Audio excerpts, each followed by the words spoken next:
Welcome to Ace the Sales podcast. You are listening to part 3 of the Conversation Catalyst series, where in 9 consecutive episodes, we are deconstructing 9 elements of an impactful sales conversation. These conversation strategies will help you convert your prospect into paying clients, not with sleaze, but with ease. So let's get started. Fall in love with selling as you acquire the right mindset, selling style, and sales process that helps you take your business solution to more prospects, potential clients, and the world at large.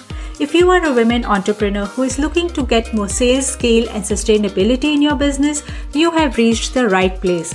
I'm Roshni Baronia, your host for the show Ace the Sales, which is all about helping you bring your authentic and influential self to each sales conversation. In the previous episode of this series, we discussed the do's and don'ts of the non-verbal communication, that is, your body language when in a sales meeting. If you haven't listened to that one yet, make sure that you do that once you finish off with this one. And since today's topic is a bit more technical and deep, allow me to take a moment to put it in context first. So whenever you are going to meet your buyer, you could either be meeting them for the very first time with little prior contact. Now this might happen when you have been referred or the person has found you on the internet, like via social media or LinkedIn. Basically, it is like going on a blind date. You don't know anything about each other. The other scenario could be where you are having a conversation with a potential client where you have already had a few email and phone exchanges done in the first place. A few initial communication about what you do and what they need has already happened, and now you are meeting to discuss as to what you can do together. Regardless of where you are and what you are selling, you absolutely need to maximize the results of sales conversations every single time. Because this is your dream client, you definitely want to work with them and do not want to let this opportunity go by. I am just giving you the tool. Now whether you fix a window with it or a machine, it's up to you. So why do I say that today's topic is a little bit deep?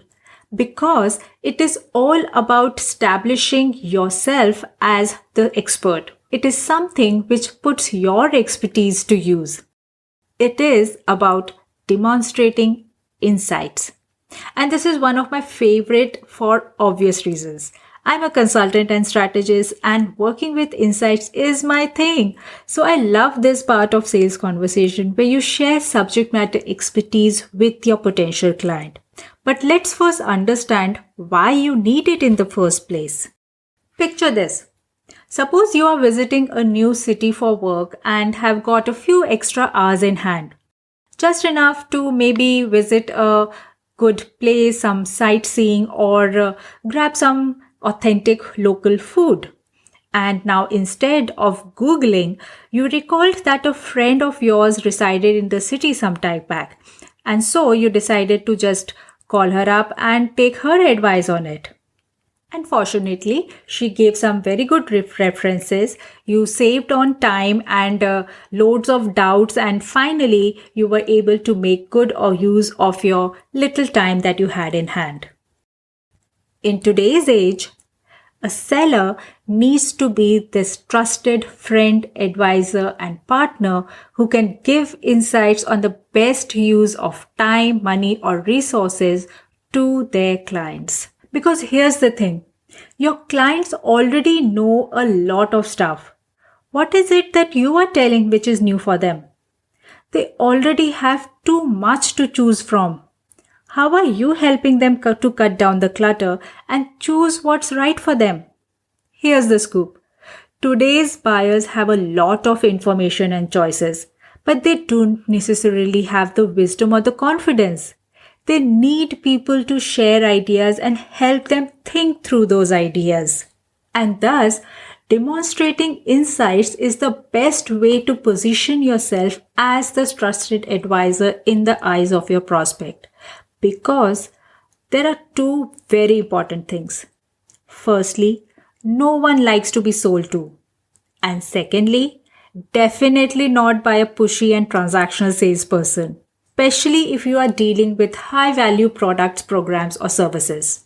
So the best way to demonstrate insight is to be a thought leader, to show them your understanding of their industry, and not only about your work or what you do best, but your knowledge about their world. Show them how you understand their industry, what you know about their work, and maybe share some valuable piece of information or trend that you have come across in your research about their company.